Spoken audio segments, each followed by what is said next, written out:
In this video, we're going to be going through the key tips for shopping for fabric. If you'd like to know what those important insider tips are, keep on watching.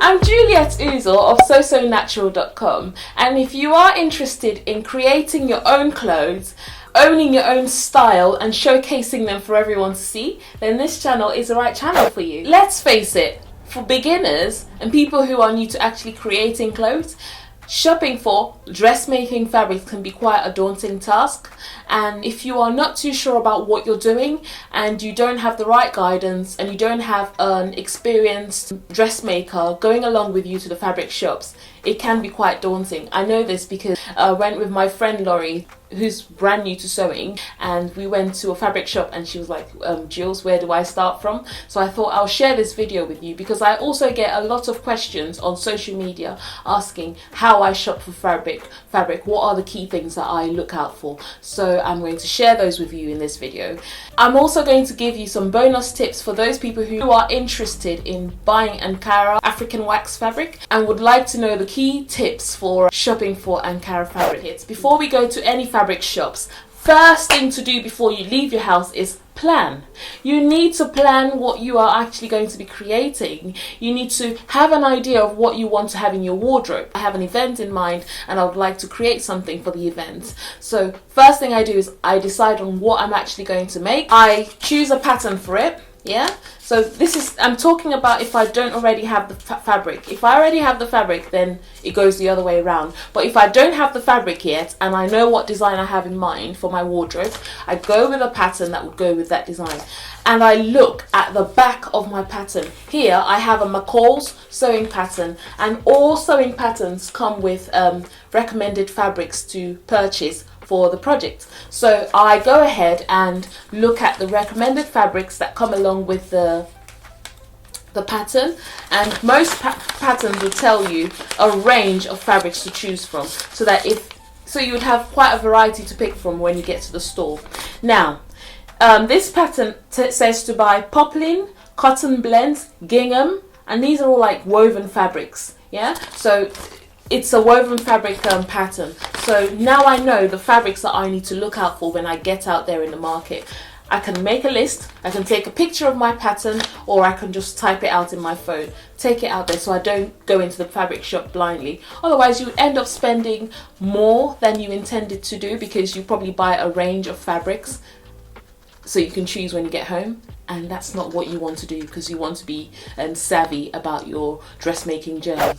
Have a look at how much fabric your pattern requires. Most patterns will tell you how much to purchase for your design. Over here, it's done by size. So you need to measure yourself. When you measure yourself, you then go ahead and pinpoint which size you fall into. Please forget about the high street size. Focus on your actual size. Measure yourself, convert it to your size on the pattern, and then find out how much you're supposed to buy. So as a rule of thumb, I always go with between 2.5 meters and 3 meters for, a dress, top, trousers, whatever it is, because I would have enough fabric and a little bit left. However, if you are creating occasion wear that would require more fabric, obviously you would know what you need. But as a rule of thumb, I always go between 2.5 meters and 3 meters of fabric. Okay, let's go.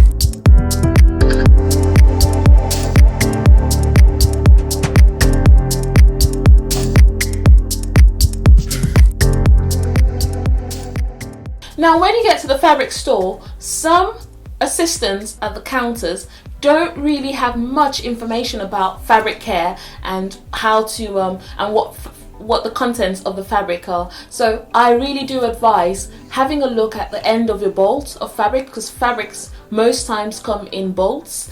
I recommend taking a look at the information at the end of your fabric bolt.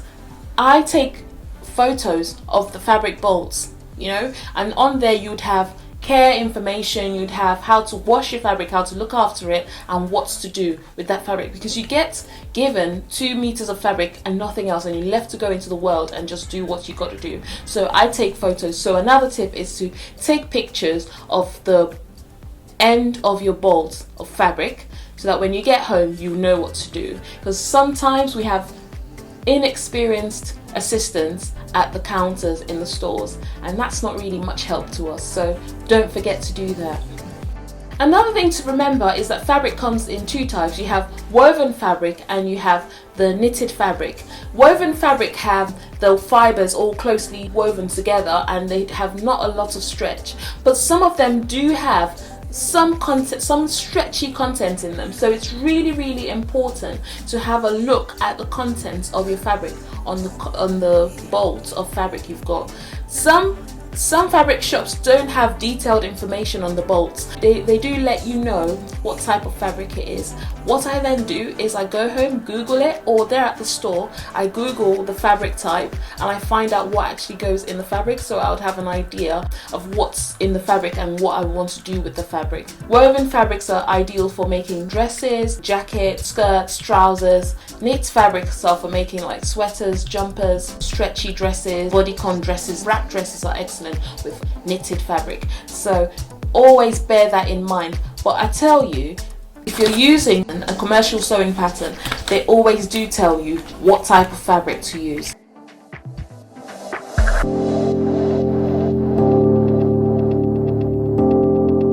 Another thing to bear in mind when you get into the store is to remember the key things that would go on the inside. Are you going to line the fabric?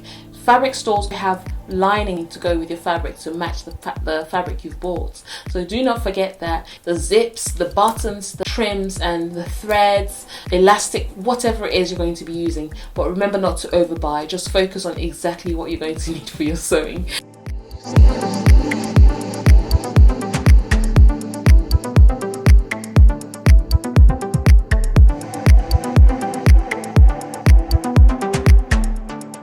Okay, so when I buy wax fabric, I always feel the fabric, because they do not come with instructions, and they don't come with labels giving you care instructions.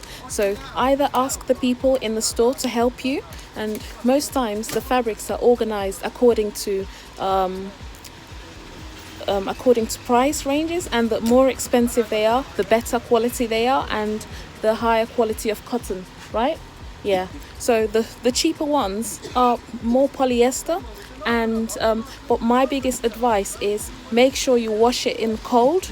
It will be a cold wash, and the sticky labels need to be removed using your iron. You need to press it. You need to give it a press to get rid of the labels. Do not wash it off, or don't try to peel it off, because you make a mess of your fabric and you don't want that. Also, the fabric they come in 6 yards, and most shops won't cut them for you in according to meters, so you're just gonna have to buy how many meters they've got there. It's a big shop in here. They have a range of materials, and they're organized according to price range. Feeling the fabric just to make sure that it's a soft fabric and it doesn't feel papery and too overly starchy. Yeah, those are the key things that I bear in mind when I buy Ankara fabric. But they are really nice, but I prefer the softer ones. So really have a good feel of them before you purchase any of them.